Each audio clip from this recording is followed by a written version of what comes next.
married for 17 years to my husband. I'm very proud of what we achieved and what we need to achieve in the future, because the work is not finished. I'm very proud also that we work in a community of U.S. government agencies in the southwest area of Washington, D.C., where diversity and integration of all groups is possible. It doesn't happen everywhere, and we all need to be very proud of that. This is a very historic building, the Cohen Building, because it was the birth of the Social Security Administration, and because it has held many important events here. Right now, the headquarters of the broadcasting, the Board of Governors and the Voice of America. We welcome, just arrived, our keynote speaker, Council Member Dave Catania, who I know for many years. And I want everybody, if you could, stand up for the color guard to enter the room, and stay up because the wonderful Gay Choir of Washington, D.C. is going to sing our national anthem.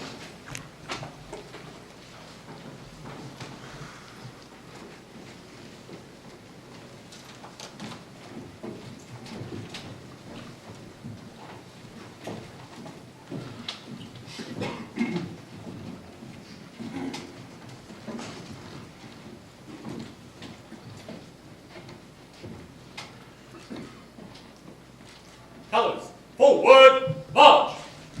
Hot, hot,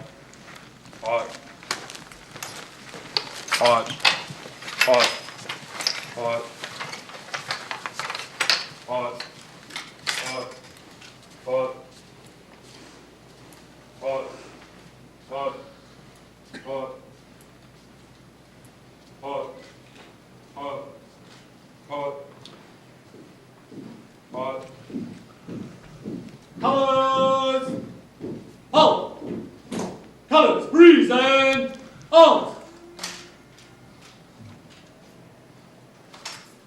Oh, say can you see by the dawn's early light what so proudly we hailed at the twilight's last gleaming, whose broad stripes and bright stars through the perilous fight o'er the ramparts we watched were so gallantly streaming, and the rockets' red glare, the bombs bursting in air, gave proof through the night that our flag was still there.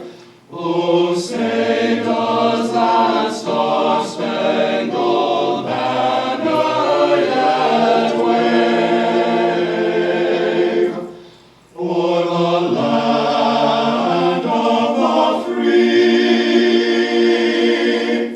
and the home of the brave? Colors, right shoulder, arms!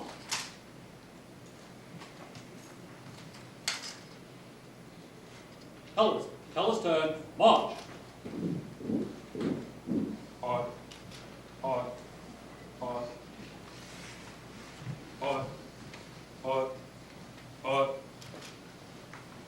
hot, hot, hot, hot, hot, hot, hot, hot, hot.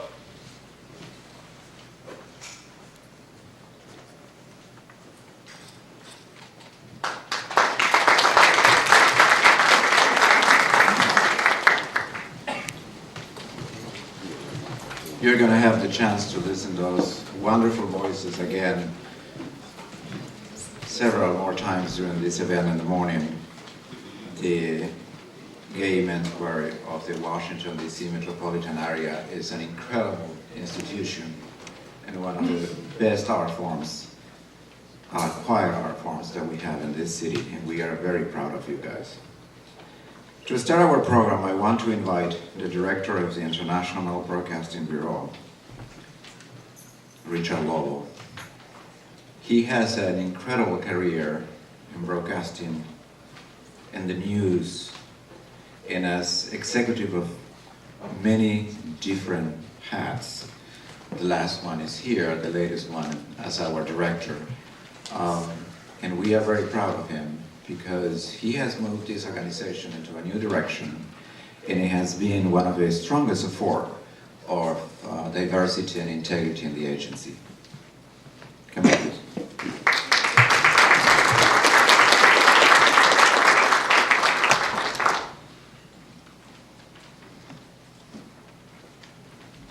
Thank you very much. Colleagues, honored guests, friends, good morning to all of you. I'm honored to join this celebration of LGBT Pride Month here at the BBG.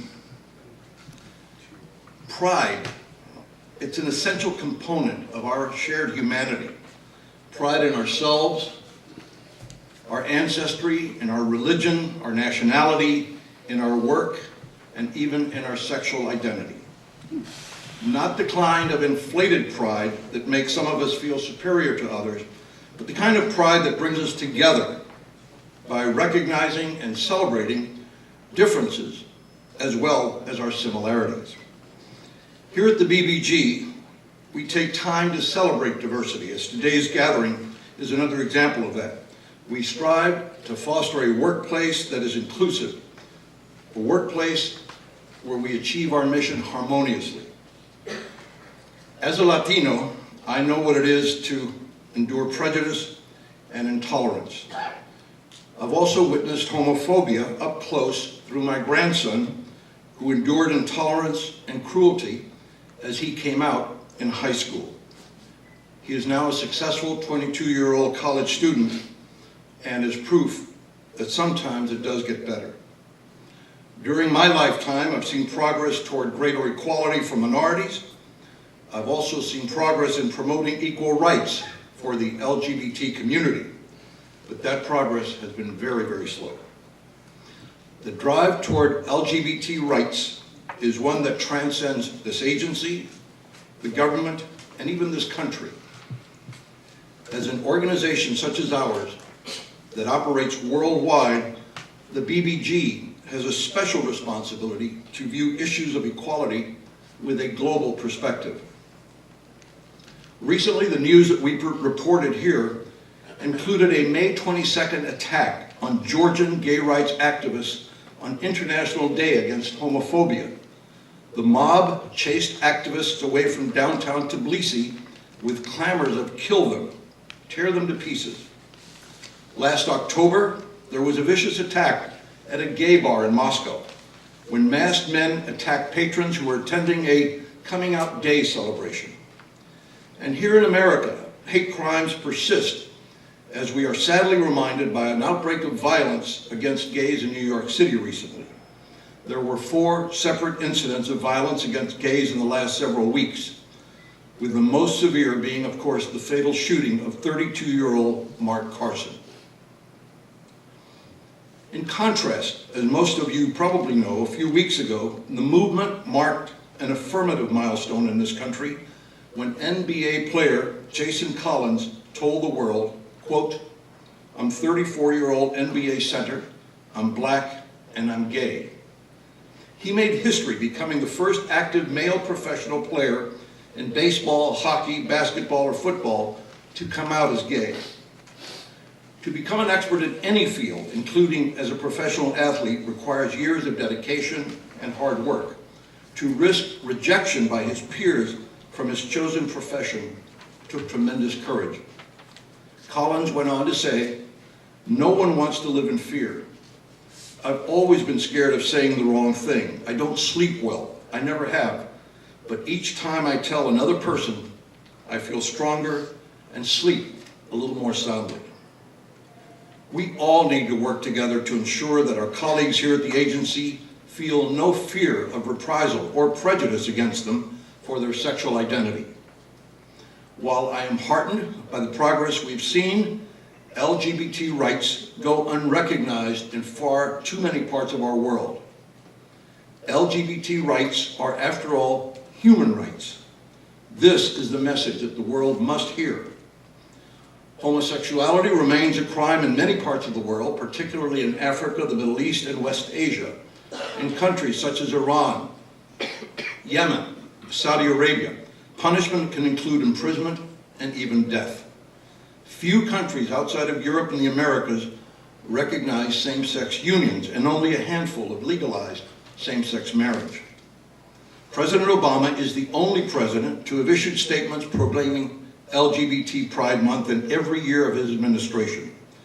He also made history in his second inaugural this past January by mentioning the word gay and the issue of gay rights for the first time in a speech at the presidential swearing-in. President Obama said, quote, "Our journey is not complete until our gay brothers and sisters are treated like anyone else under the law. For if we are to be treated equal and created equal, then surely the love we commit to one another must be equal as well." Here at the BBG, the board and the staff are committed to preventing discrimination and embracing the diversity of all of our employees here and around the world. And we are committed to shining a light on the intolerance and repression of gays and lesbians and to providing them with a lifeline of information. Thank you very much for joining us today in that noble effort. Good morning.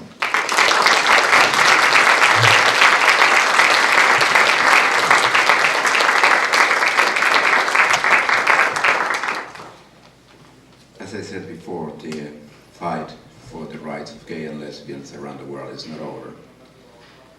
Being a traveler around the world constantly myself for my job, I can attest to the things that happen in other places, particularly to professionals in the media that happen to be gay and lesbian.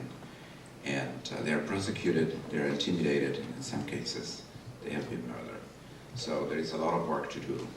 And it's our responsibility as an international organization, media communication conglomerate, probably the largest in the world, to keep this fight alive until every corner of the world can reach the same level of freedoms that we have here. Our next guest is an incredible woman that is working with our neighbors across the street, the Department of Health and Human Services. Her name is Kathy Greenlee, and she serves in the dual roles of Administrator of the Administration for Community Living. This is a new federal agency, as I understand, within the Department of Health and Human Services, and he was appointed by President Obama as Assistant Secretary for Aging at the U.S. Department of Health and Human Services and confirmed by the Senate in June of 2007. And we are welcome you, 2009, I'm sorry, we are welcome you to the podium.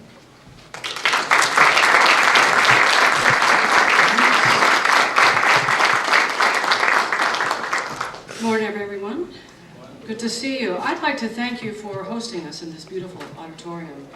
So, Director Lobo, thank you for your remarks and the support of the Broadcasting Board of Governors. It's wonderful to be here. I also want to give a shout out to our partners here in the Southwest Complex who've helped put together the event today. It's wonderful to come to a federal event and see such support from across the federal government. I'm quite proud to be here and be joining you as a colleague. I want to give a shout out to the Gay Men's Chorus. As you were singing, I realized something I'd never said out loud. I often get nervous when people sing the national anthem because I'm afraid they're going to mess up the words or sound bad. So you should always sing the national anthem. You sounded fabulous today, so I just want to thank you for doing that. And Councilman Catania, it's nice to meet you. Thank you for joining us. So today, the actual theme for the day is Pride 365, have Pride year-round. So I was trying to figure out what I thought that meant for me. Pride 365, have Pride year-round. And for me, this means Pride is something you live. It's actually not an event. It's nice to commemorate Pride Month in June. But LGBT Pride is something that many of us live, whether we're members of the community or allies. And it's very much just a part of what we bring every time we do anything. It's just a part of going about life. I wanted to talk about sort of the work I do now, but go back to a conversation that I had with Kathleen Sebelius in December 2008. So right after the president was elected, the secretary was serving as governor of Kansas, and I have worked for her for a very long time, and was serving on her cabinet as the Secretary of Aging. And I was interested in coming to Washington. I was interested in appointment in this administration as Assistant Secretary for Aging. And while I knew about this job, this wasn't a job that the governor knew about, and she was looking at stuff she does. So I went to see her in December of that year and gave her a sheet I'd put together. Here's the job I'm interested in. Here's who's working on this for the administration transition team. And here's kind of a little bit about the job. And I've already reached out through the aging community. I have support, and I'd like your support. And she was tremendously supportive. At the end of that conversation, I said, and by the way, with this administration, it's quite possible that the fact that I'm lesbian might actually be helpful. And so we talked about it.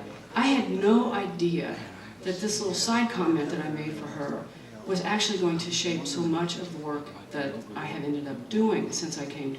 It was a little bit of an understatement to say it might be helpful. This has been a wonderful administration to work in. And this work, to me, as an out lesbian, has been important in three different ways. The support of this administration, I think, is important for the political leadership that we have, from the White House, from the Secretary of Health and Human Services, from all of the wonderful members of the cabinet who made videos for It Gets Better. I mean, the political support for the LGBT community is historic. Many of us who are here and out have had the opportunity to thank those who came before us, because we know we're here because of work that other people have done. And it's just been wonderful. And I had no idea coming here that the little lesbian part of my life, the living this every day, would contribute so much to the substantive work that we need to do at Health and Human Services. The second way that this has been so important, to have an administration that supports political leadership from the LGBT community, is our ability to engage very directly with our career staff. And I want to give a shout out to my staff. I've got members of ACL here today, other staff from HHS, that we have wonderful, talented staff across the federal government who have ideas, who have had similar challenges, who are living proud 365 days a year, and have ideas on how the federal government can be more supportive of us and our families and our communities and our allies. And I want to give a specific, acknowledgement to the career staff in the room and the career staff who are watching online about their tremendous leadership and being steady. These issues come and go in terms of support and popularity. And we have many career staff who've been through their own journeys in being out in federal service who welcome the opportunity to partner with us at a political level to move forward policies and administration, policies and programs that are good for our communities. The third group that have benefited so much from having this type of leadership and support from the administration are our stakeholders. And we at HHS have had an active engagement for the past 3 years or more with LGBT stakeholders who track health and human services issues, and they have been phenomenal. And the thing about the stakeholders that I find most helpful when I engage with them is they bring us questions and they bring us answers at the same time. They bring us complaints, because that's what stakeholders are supposed to do, but they're actually much more sophisticated in their analysis and their helpfulness to us. They'll say, we would like for you to change this Medicaid policy, and here's how we think you can. And it's like, thank you very much. We'll go do our own analysis and see if we agree with you. But this at least gives us a starting point into your view from the outside of the federal government. What we did at HHS has been extraordinary, and we have been so successful that our work, frankly, is getting a little bit harder. About 3 years ago now, the President announced his presidential memorandum on hospital visitation. This is something that we remember in this community because this is something that scares the living daylights out of us, is that we will be in the hospital with our partner who's dying or very ill, and we won't be able to see him or her. And so when the President issued this memorandum, it had 3 parts. The first was a direction to HHS that as a condition of participation, all hospitals in this country who get Medicare and Medicaid must recognize the rights of the patient to see whoever they want to see, which means our family members have a right to see us if that's who they choose to see.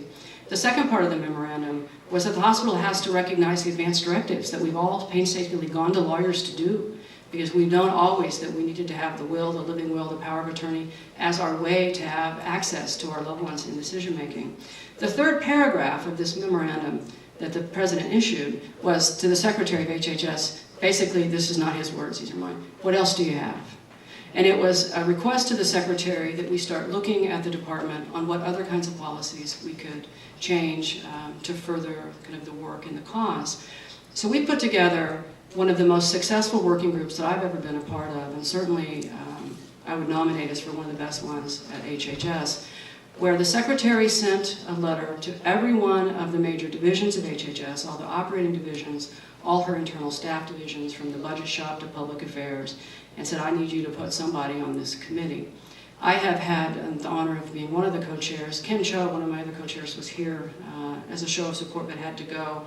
Howard Koh, the Assistant Secretary for Health. We've been co-chairing this effort, but it has been successful because the Secretary from the very beginning said to Don Berwick when he was here as the head of CMS, you have to put a person on this committee. And this person has to know enough about what your agency's doing that they can bring forward ideas. And so we have been on a path for 3 years that goes like this. We talk to the stakeholders and we say, what are the issues? We talk to our employees and say, what are the issues? And then we work throughout the year on a list of commitments of things that we can do to make life better. And the changes have been changes in federal policy, there have been program support, there have been a lot of technical assistance, there have been a lot of cultural competency issues. We're health and human services. The medical providers, behavioral health providers need to be competent when they engage with members of our community. And we continue to do this work. And we have the wonderful opportunity when the stakeholders come. The first year they came after we had started this, they were a little sheepish. It was kind of fun. They said, wow, you don't usually hear that from stakeholders first. Wow, I mean, you all have been phenomenal. Thank you. And we said, well, this is good. We like being recognized for being leaders, but we want you to continue to push us. What are the other things that we can do? And so this has been harder for us because we've been doing this for several years, but also harder for the stakeholders. The clear issue that they identified this year is the one that will be very much about all of our lives at HHS and the end of the year, is the enrollment of people in the new marketplaces, the exchanges, the access that our community will now have to health benefits without being denied pre-existing conditions, without lifetime limits.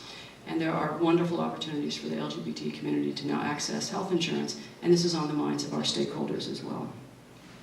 I would like to tell the rest of you, and I want to look at my list for all of the different departments that are here, from Board of Ed to Education, FEMA, SBA, that the secret to our success at HHS has been leadership from the very top with support at the middle and the bottom, so to speak. If there's anything we could do as a sister agency to help your efforts and your agencies, we're quite willing to do that.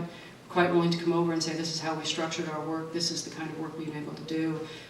We're proud of what we've done. We want to be a leader in the federal government. And if there's other things that we can do for the rest of you, as we live this pride the whole year, and beyond celebrating in June, we'd be glad to come talk to you at any time of the year about what we can all keep doing together, because the work continues. This will be a monumental summer for us as we wait for the Supreme Court to hand down their rulings on DOMA and the California case. I came out in 1980 when I was 20, so I've been out for 33 years. And I want to recognize those who came out before us, who had a very hard life, those in my generation who have lived out for a very long time. I believe the changes we're experiencing, including the conversation at the Supreme Court, is the result of us being out and our hard work, and we all need to stop and celebrate what we've been able to achieve. But I also want to challenge those of you coming next. Whatever the Supreme Court decides, there'll be more work to do. There's always more work to do as we continue to really fully integrate our lives and our families. So the work will continue, and it's important that we live it all year. But I want to thank you for stopping in June every year to celebrate about how proud we are and how far we've come. Thank you all very much.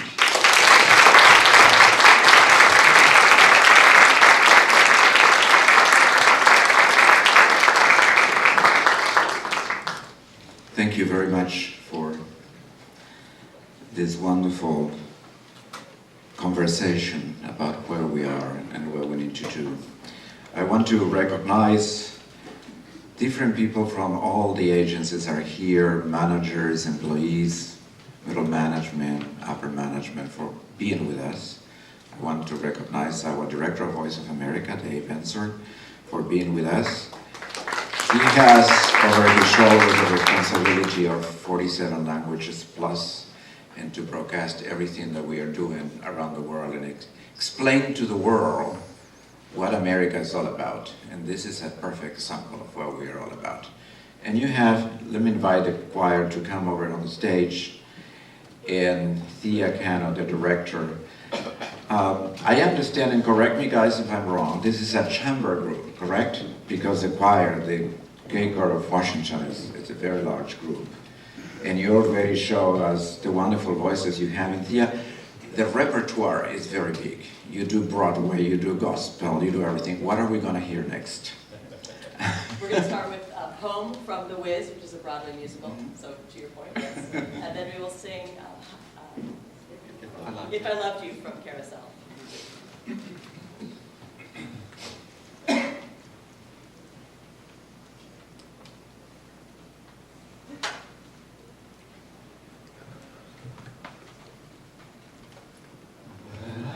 Of home, I think of a place where there's love overflowing. I wish I was home, I wish I was back there with the things I've been knowing. When that makes the tall trees bend into leaning, suddenly the snowflakes that fall have a meaning. Sprinkling the sea makes it all clean. Suddenly my world's gone and changed its face, but I still know where I'm going. I have had my mind spun around in space, and yet I've watched it growing. If you're listening, God, please don't make it hard to know if we should believe the things that we see. Tell us, should we run away? Should we try and stay? Or would it be better just to let things be? Let them be. Living here in this brand new world might be a fantasy, but it taught me to love, so it's real to me. And I've learned that we must look inside of us to find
and we have more in storage for all of you. Right now, I want to invite Wilfredo Sari. He is the Director of Diversity and Inclusion Division at the Department of Health and Human Services, who is going to give us the presentation and introduction of our wonderful Council Member at Large in DC, Dave Catania.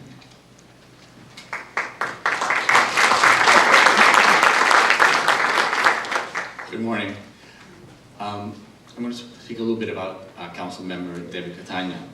Using his highly regarded work ethic and determination, Mr. Catania shocked the district's political establishment when he claimed victory in 1997 in the special election for an at-large seat on the Council of the District of Columbia.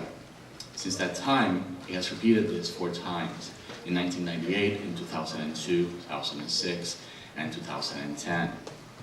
In 2005, he was chosen by his colleagues to chair the Council's Committee on Health. The district now boasts the lowest rate of uninsured children in the nation and the second lowest uninsured rate for all individuals. In just 5 years, his goal of eliminating the number of residents without health care coverage is over halfway complete. Since 2005, the district has seen a 54% drop in the percentage of its uninsured residents, from 13.5% in 2005 to 6.2% today. Over the same period, the percent of uninsured children has dropped from 6.3% to 3.2%. In 2009, Councilmember Catania became the architect and driving force behind the fight to secure equal marriage rights for all district residents, including gays and lesbians. According to the Washington Post, Catania was faced with the daunting task of convincing not only his council colleagues and Democrats in Congress, but also skeptics in the gay community that this was the year to act on same-sex marriage. On March 3, 2010, marriage equality became a reality in the district, continuing the city's long tradition as a leader on issues of equality and human rights. The victory also cemented Catania's reputation as a savvy leader, capable of navigating a difficult political process, as well as an important figure in the national marriage equality movement. Councilmember Catania is a double graduate of Georgetown University, where he had a Bachelor in Science from the School of Foreign Service in 1990 and a Juris Doctor from the GU Law Center in 1993. So without further ado, Councilmember David Catania.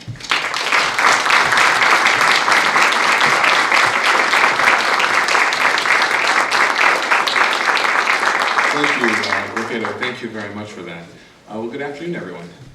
It is, I have to tell you, it's a real delight to be here for many reasons. One, to celebrate Pride Month, and I deeply appreciate the invitation. It's also a bit of a reprieve from my other responsibilities at the moment as chairing the Council's Committee on Education. If some of you are watching the news, you'll see that yesterday we introduced 7 measures to address student achievement and system responsibility in the city. And if I could for a second put a plug in for that work.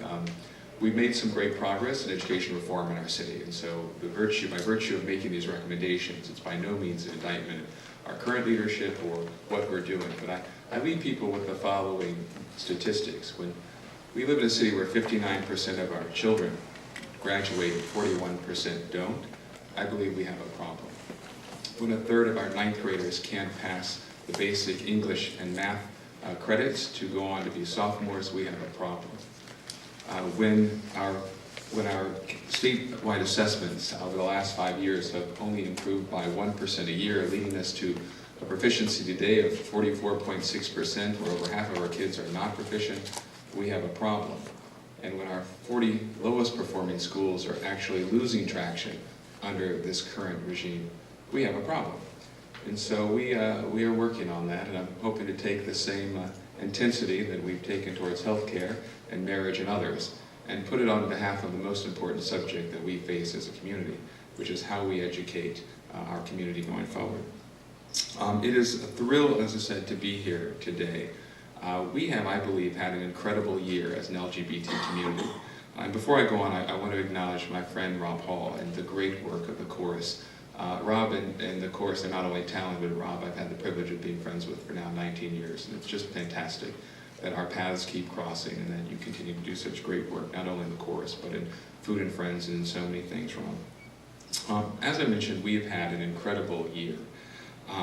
Since last year, when we last celebrated Pride, as was mentioned previously, we've had President Obama announce his support for marriage equality in the middle of an election year, no less. I mean, I can't be prouder as an American to have, such a principled man as president.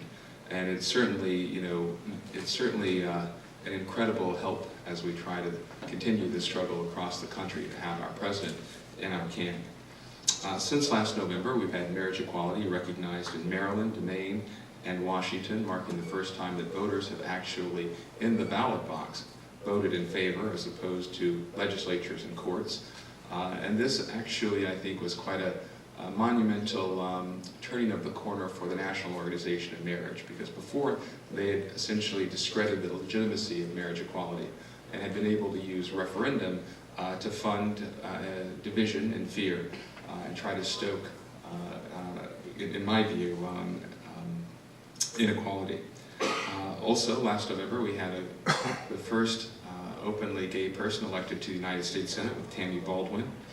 So far this year, we've seen Rhode Island, Delaware, and Minnesota legalize same-sex marriage, and we've had Colorado legalize civil unions, which is an important step.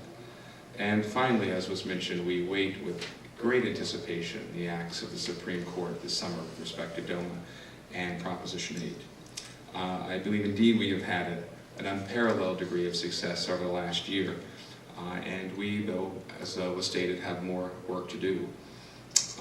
Every year during Pride Year, I remain very grateful for being a district resident, for the rights that we enjoy in the city. And before I go on, could I just see a show of hands? How many of you are district residents? Terrific, terrific. I'd like to spend just a few minutes, I realize our time is short, on how we obtained marriage equality in 2009. And sometimes I think stories of our history are interesting more than anything. When President Obama was elected in 2008, with historic gains in the Democratic Senate and then taking the House and gaining seats in the Senate, it was, in my view, an ideal opportunity. Knowing that mid-year elections often see retreats in elections for the party of the incumbent, I knew that we had to move soon. So in November of 2008, after the election, I asked the members of the LGBT community to come to my office, and I engaged in a series of bluffing. I told them that I intended to move a marriage equality bill, the first legislative session in January, in 2 months, which coincidentally was the date, the anniversary of when Mildred and Richard Loving had been convicted of violating the law in Virginia against interracial marriage. And I can tell you that kind of set off a bit of a shockwave among our very savvy, very hardworking veteran activists who said, we are not ready. And there was a general consensus that we had not laid the foundation, especially within the African American community and our religious community, for this fight. And there was the thinking that we had gotten a little ahead of ourselves. And along with my chief of staff, who's here, Ben Young, we embarked on several months of false advertising. And I shouldn't really admit it, but we did. And we kept telling people, well, it's imminent, it's imminent. And all the while they were working for fear that it would happen, right? And then something kind of serendipitous happened in the spring. One of my colleagues, Phil Mendelson, who's a longtime champion of LGBT communities, as the chairman of the Judiciary Committee, with the best of intentions, decided he was going to introduce a bill that would recognize the marriages that had taken place outside of the city as domestic partners here. And his thinking was, it was well intended, that we have to have some legal recognition because there was a limbo. And that's when I I had a different view. Knowing that the district, this legalese is a place is a jurisdiction that recognizes marriages outside of the city unless we have a specific policy against them, but I assume these marriages to be legal, right? And I told the chairman, Ben Gray, and Councilmember Mendelson that I would fight that notion to degrade these marriages from marriages to domestic partnerships. And that if that wasn't changed, I would move the amendment and I would force roll call votes. And there was not an unwillingness to accept marriage equality on the part of the chairman and the part of Phil Mendelson. It was that, are we ready? And so it was a bit of a calculated risk. And that led Mr. Mendelson to introduce the amendment himself, along with many members of the council, to recognize these out-of-state marriages as marriages. And to be honest, it was part of a larger strategy. It's a testing of the waters to see, what would this very anemic small step do by virtue of soliciting reaction from a Democratic Congress and a Democratic president. And there were crickets, much to our delight. Following that, we met incomes. This is kind of like theater. Everything in Gayland has some correlation to either dinner or Broadway. In walks from Central Casting, Reverend Bishop Harry Jackson. Gosh, I've already forgotten his name. I guess because he moved back to Maryland after moving to the city, so I'm excused. So Bishop Jackson moves to town, intended and funded by NOM to whip up opposition and hate, and assumed that he would be able to do that without a profound understanding of who we are as a people in the city. We then engaged in months of bitter fighting about whether or not he could initiate a referendum to overturn this law. And in the district, we are lucky. We have a law that prohibits issues of civil rights to be subject to direct vote. It's a way to protect minorities. It's one of the geniuses of our home rule charter. And we were ultimately successful when Judge Retchen held that, no, in fact, you don't have the power to do a referendum to strip rights away from people. And we'll come back to Judge Retchen in a second. The following October, I introduced the marriage equality bill, and we had 10 authors, which is incredible, out of a legislature of 13. And we had one person who was going to support it but didn't want to be an author. And then, as we all know, because of the considerable strength of the bench of our activists in the city, the Frank Kamenys, Rick Rosells of the world, our GLAs, our organizations, we were successful. And we held our first marriages in March of 2010. And I want to just take a second to read an email that I received yesterday on the subject. It was, "Dear David, tomorrow my husband and I will celebrate our 3rd wedding anniversary. I wanted to thank you for your role in making that possible. Every day we've been married, we've benefited in some small way from this incredible gift. Please accept our heartfelt thanks and warmest wishes, Brian and Andrew." And I tell you, this is the fuel that keeps us going. Not that we expect it, but to know that what we do actually matters. And what is happening across the city, candidly, is that we now have about as many same-sex marriages as we do opposite-sex marriages. It's been an incredible gift to be able to participate in that journey. And I'd like to share just a couple other stories before we talk about perhaps some of the healthcare issues. As the chairman of the Committee on Health, I was also the chair of the National Legislative Association on Prescription Drug Prices. I kid you not, that's our name. A bunch of smart people who couldn't come up with a shorter name for people who essentially have long been dedicated to the functional equivalent of a jihad against the pharmaceutical industry. I'm sorry if there are any farm reps in the room, I doubt there are. In this effort, of like-minded folks, it included people like Pete Shumlin, now governor of Vermont, who led the fight for marriage equality in Vermont, Cindy Rosenwald from New Hampshire, Sharon Treat, one of the authors of the bill that led to marriage equality before it was taken back in Maine, and others. I'll never forget being in Vermont for one of our meetings in the spring of 2009, when the folks from Vermont, as Vermont had actually, it was the first state through a legislative process to approve marriage equality, when Pete Shumlin, not only was he participating in our event, but the leader of the Senate at that time, was really pushing the issue. We had individuals coming from around the state to lobby on behalf of marriage equality. And I had a conversation at our dinner that night with a woman named Cindy Rosenwald. Now, I want to set the table. Cindy, at that moment, just so you all understand, I had given her son not one, but 2 internship opportunities with me, a job with the Attorney General of the district, and assisted with his admission to Georgetown Law School. And finally, through my office, he met the love of his life. So let's just stipulate that I had given at the office with Cindy Rosenwald, and she was a devout lefty. And when we brought up the subject of marriage equality and the fact that that week before, there was a vote in the New Hampshire legislature, she acknowledged that she had voted against it. And I said, who are you and what have you done with Cindy Rosenwald? And she acknowledged, well, the only way we're ever going to change marriage equality is through television.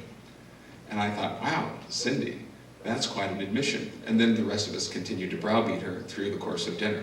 It turns out she was right in a lot of ways, but let me tell you how our personal relationships can actually affect equality.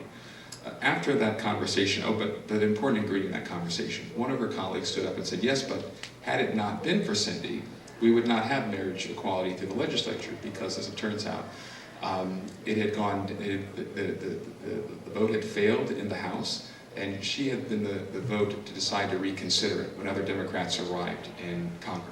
And so she actually, by one vote, allowed the reconsideration, allowed to go forward. But after we browbeat her, Cindy then became a champion. And so to this day, she guards it like a mother hen. At any time, now there's a Republican majority in the House and Senate, and any effort to overturn it, Cindy's a real champion for. I'd like to switch gears for a second and talk about healthcare. As was mentioned, and thank you for those remarks, we really have become a leader in healthcare, and I think it reflects the principles that we in the city embody. And this is very much a we action. I've been assisted immeasurably by members of my committee who are committed to expansions that have led to dramatic reductions in uninsured, but who've also candidly helped to assist in investments in infrastructure. Because as we know, having health insurance and having health care are not the same thing. And so over the last several years, the district has invested over $250 million through work that came through my committee on behalf of building primary care facilities around the city and strengthening our institutions. And so I think we are particularly well situated here for the Affordable Care Act.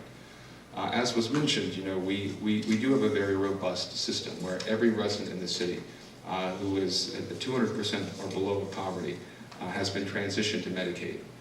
And I want to paint a contrast between what life is like here in our city and what it might be for those just across the river in Virginia. In Virginia, with a Medicaid eligibility requirement of 25% of poverty, a single mother in Virginia that makes $3,878, again, $3,878, makes too much to be eligible for health care. And that is shocking to me. In the district, we will provide coverage for her children as long as she is under 300% in income. And as long as she makes $31,000, we cover her, $31,020. So that's about a 10 times contrast. I say that to suggest that when affordable health care, when the Affordable Health Care Act was adopted, there were many states who engaged in what I thought was malicious implementation or outright lawsuits. And I wanted, as a proud district resident who supports the president, to take a different approach. I wanted to embrace it, and that's what we did. In July of 2010, under the provisions afforded to the district, we worked to transfer 31,600 residents from our locally funded Healthcare Alliance to Medicaid. Moreover, we transitioned another 2,500 onto our waiver program. Again, every effort being to give people the most comprehensive health care they could get. In 2010, I was pleased to author a high-risk pool to take advantage of the federal subsidies under the Affordable Care Act. And I was pleased to author the Health Exchange Bill in 2011, again, all of which directed. It was one of the first in the country where the district, unlike many states that has decided to join the pool or not, we've decided to go all in and create our own, and we actually had a first reading on an exciting proposal yesterday. It's all to say, though, that as a district resident, as someone who chaired the Committee on Health, I was delighted to embrace the Affordable Care Act because of what it meant in terms of dignity and access to care for our residents. But there's something else a little more interesting about it, again, for those of us who are district residents. It's the fact that we have been getting it right for a long time, and we stand to yield some benefits, not only through having healthier residents, but also through our treasury. All right? The district had been locally funding nearly 50,000 people in a health insurance program prior to the Affordable Care Act. And with the initiation of the Affordable Care Act and the ability to transition people from programs where we were paying 100% to ones where the president paid, or the government paid, federal government paid 70%, we were literally able to save $70 million of local money. That was a huge relief in 2011, right? We all remember what the economy looked like in 10 and 11. That helped balance our budget. But here's where we will ultimately succeed, and this is, I do believe, a golden era for the district. Healthcare is our second largest industry in the city, our second largest private employer, and it is an area where the district as a whole has been subsidizing, for lack of a federal strategy, our suburban friends for years. I take you back to the notion of, what does that single woman with a child in Virginia who makes $4,000 a year do for health care? She comes to the district. She comes here. What do the immigrants do? And in the district, we cover everyone, regardless of immigration status. And that was a cornerstone of my policy. We would not treat anybody differently, and I would not accept any expansions unless they apply to everyone equally. Where do the immigrants go? They come here, where they get quality care. And we subsidize it through our health insurance programs and additional subsidies. So to the extent that the Health Care Act produces greater opportunities for the states to insure their residents, it's going to relieve some of the costs that we have borne. And it's also the right thing to do. In the interest of time and for the benefit of our district residents, I am obviously proud to be here on behalf of the council as a proud person who is a member of the community. But I'm also very proud to be a district resident, and I'm very proud of the people that I represent, and I'm very proud of the community that we are building here, because when we talk about diversity, we are all in this together. And so while we are proud to be here to acknowledge, our LGBT status and friends and community, everything we do and everything I've attempted to do as a public official has been to make us all equal. We are all in this boat. And so my actions, while at times directed towards the LGBT community, by no means has that been an exclusive focus. And so when I talk about the work of my committee to create the first adult dental benefit under Medicaid in the history of the city that captures 60,000 people and provides dignity to people, I'm proud of that. When I talk about our work for professional loan repayment so we can repopulate underserved areas for healthcare professionals, I'm proud of that. I'm proud of hitting the gold standard from the CDC on childhood immunization. I'm proud of the work we've done for assisted living, et cetera, et cetera, et cetera. The work of a council that reflects the community and that has such great values. And so it is no surprise that a community that would do these things would be as welcoming, as embracing as this one is towards our community. Later today, just by way of coincidence, I'll be casting proudly a vote for a bill that I introduced called the J. Parker Deani Jones Birth Certificate Equality Amendment Act, named after a transgender woman who was killed a year ago because she was transgender. Many individuals in our transgender community face continued stigma, and that's a subject I want to highlight today because we've made a lot of progress for many of us in the community, but we have to constantly look back at those who continue to face stigma. And so I believe that an individual who wants to identify by a particular gender need not go through expensive reassignment surgery with court orders in order to do that. And so this Birth Certificate Amendment Act we're working on, will be voted on today, will make it possible for people to do just that. I want to again thank everyone for being here. This is quite remarkable, and we are lucky just to close our eyes and think about it in 2013 America. When Rob and I became friends nearly 20 years ago, it would have been unthinkable, wouldn't it, to be where we are today. And we would not be here without our straight friends and allies. And so I want to end by thanking those of you in the room who are not members of the community, but for whom we could not be where we are without you. Thank you. And I want to say that, that when we reconvene here next year, the promise of what can happen between now and next year, what is in the Supreme Court's hands, is breathtaking.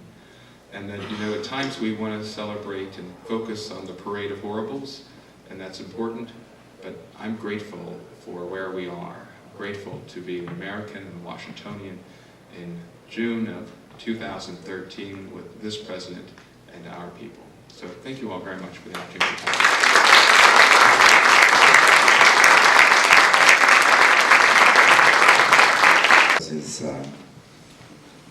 It moves the entire society forward and make us be stronger. And now with everybody's ready, we're going to hear those wonderful voices again. And Thea, please, tell us what's the next wonderful performance. We're going to finish with a song called Make Me Hear You from the Broadway musical Ragtime.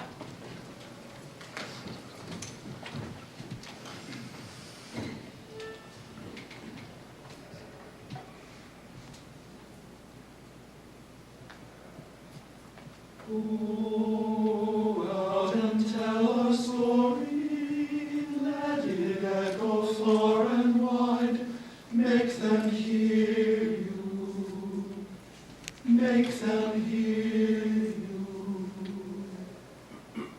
How justice was our battle, and how justice was denied, make them hear you, make them hear you.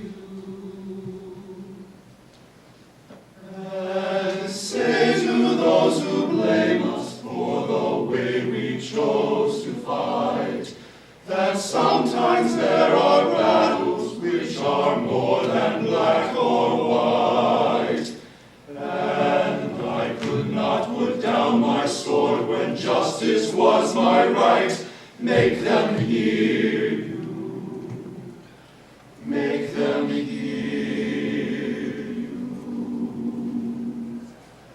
Go out and tell our story to your daughters and your sons, make them hear you, make them hear you.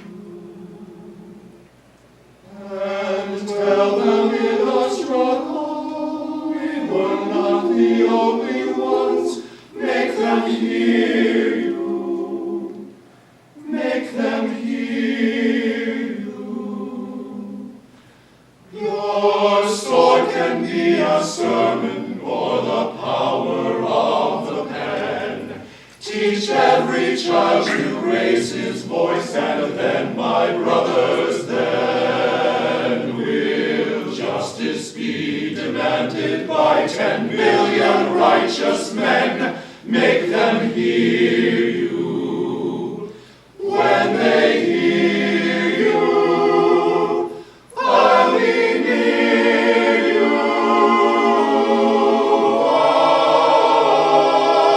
again.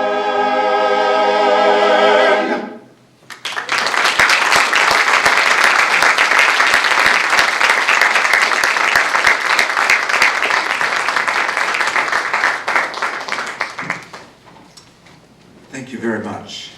Well, we're closer to the end, and I want to invite now our Director of the Office of Civil Rights of the Broadcasting Board of Governors, Delia Johnson. Delia, with whom I had the pleasure to work years ago for about 1.5 years, Delia, and I learned a lot. Thank you.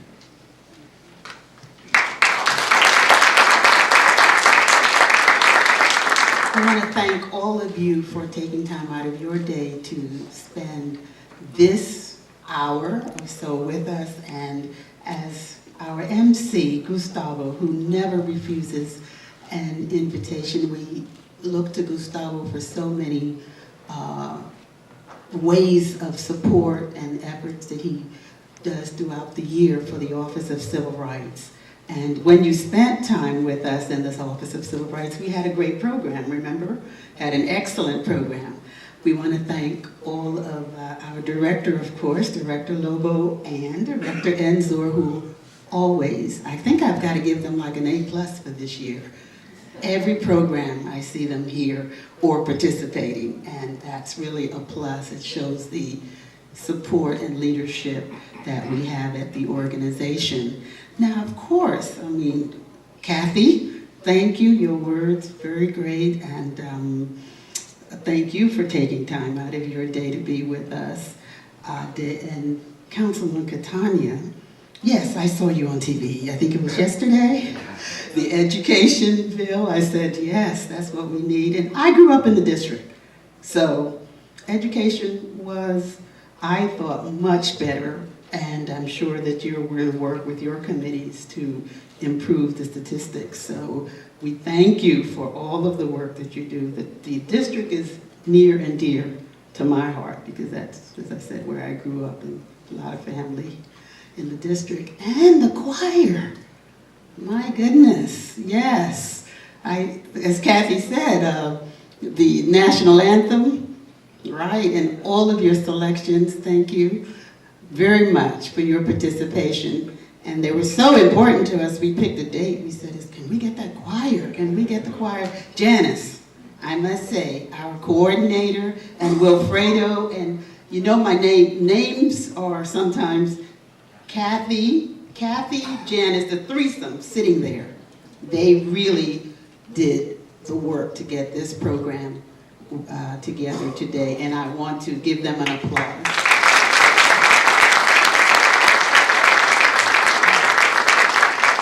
So again, in closing, we thank you. As Councilman said, we'd like to be here next year with hearing some really, really great news, and we still have a lot of work to do. Thank you all very much.